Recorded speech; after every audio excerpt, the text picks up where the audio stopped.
नमस्कार। अनमोल आकर पढ़ने जा रहे हैं।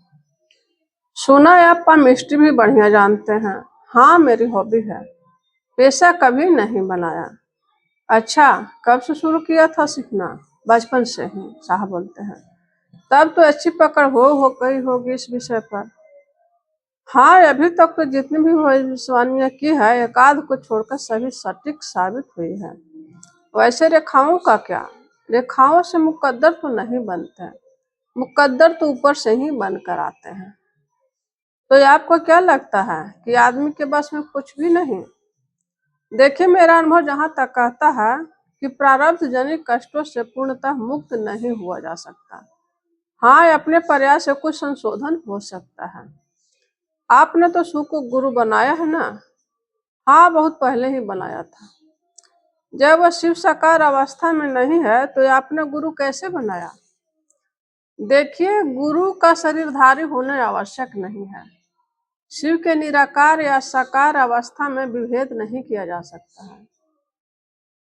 वह निराकार हो या साकार, है तो शिव ही।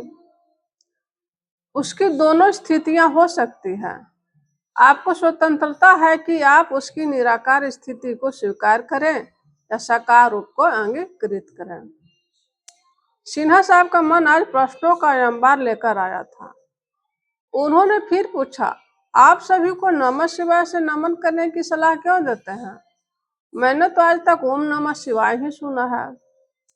सनातन काल से शिव का पंचाक्षर नाम मंत्र नमः शिवाय है। अगर आप उसमें ओम लगा देते हैं तो 6 अक्षर हो जाते हैं। ऐतिहासिक तथ्यों से प्रमाणित है कि शिव का अस्तित्व वेदों के पूर्व से है। ओम शब्द का प्रयोग देवताओं के नाम के आगे सम्मान सूचक शब्द के रूप में प्रचलित हुआ है। इसलिए नमः शिवाय के साथ ओम का प्रयोग सम्मान देने के अर्थ में हुआ है। भारतवर्ष के आध्यात्मिक धरोहर वाङ्मयों को पुस्तक के रूप में लाने वाली गीता प्रेस गोरखपुर से निकलने वाली पुस्तक शिव विशेषांक के प्रत्येक पृष्ठ पर अगर आप नजर डालेंगे तो आपको नमः शिवाय मिलेगा, ओम नमः शिवाय नहीं। आदि शंकराचार्य ने भी अपनी एक रचना में मात्र नमः शिवाय के 5 अक्षरों से स्तुति की है। इसलिए यह प्रमाणित तथ्य है कि शिव का पंचाक्षर मंत्र नमः शिवाय ही है। सबसे महत्वपूर्ण बात यह है कि आप चाहे नमः शिवाय करें या ओम नमः शिवाय, वह शिव तो भाव सत्ता है, उन्हें भाव जनित प्रणाम ही स्वीकार है।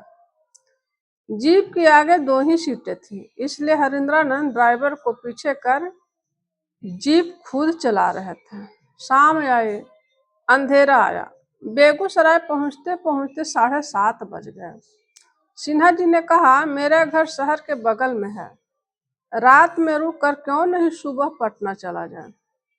हरिंद्रानंद उनके घर जाने को तैयार नहीं हुए, अपितु कहा कि रोहतकी साहब मधेपुरा से स्थानांतरित होकर बेगूसराय में ही दंडाधिकारी हैं। चलिए, मुझको उनके सरकारी आवास पर छोड़कर अपने घर चले जाइएगा।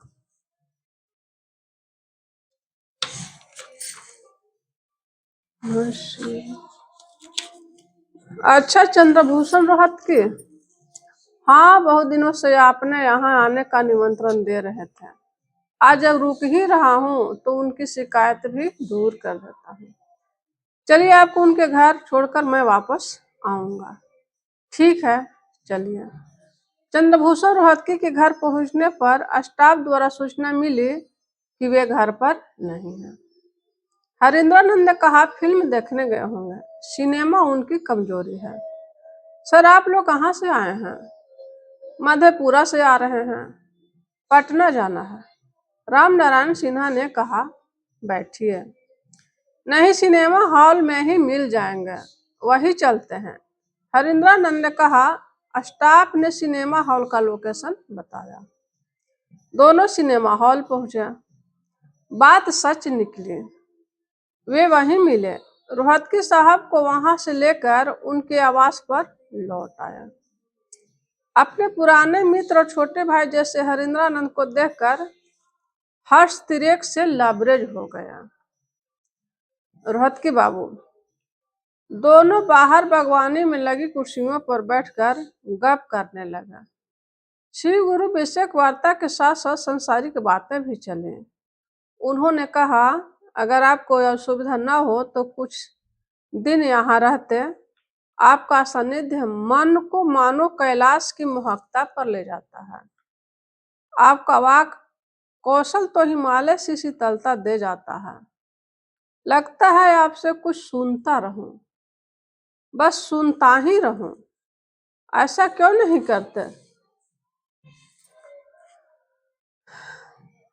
रिटायरमेंट के बाद हम दोनों कहीं एक ही स्थान पर मकान बना लें। पारिवारिक मित्र की आत्मीय बातें सुनकर हरीन्द्र के होठों पर एक स्निग्ध मुस्कान की हल्की रेखा फैल गई। कहा, अगर कोई मुझसे पूछे तो मैं कहूंगा कि बंगलों और मकानों में रहने से कहीं अधिक श्रेयस्कर है सरायों में जीवन बिताना। मैंने बाबूजी को भी कह दिया है कि रहूंगा होटल में और मरूंगा अस्पताल में। मुझे घर नहीं बनाना, नहीं जमीन खरीदनी है। चंद्रभूषण जी भगवती के उपासक थे। प्रत्युत्तर दिया, मैं अब तक मंत्रविद था। आपके सानिध्य में आज लगता है आत्मविद होने की दिशा में चल पड़ा हूँ। आवास पर कोई नहीं था। अनुसेवक भी खाना खिलाकर अपने घर जा चुका था। बातें करते करते चांद ढलने लगी। रात काफी हो चुकी थी और दोनों सोने के लिए चले गए।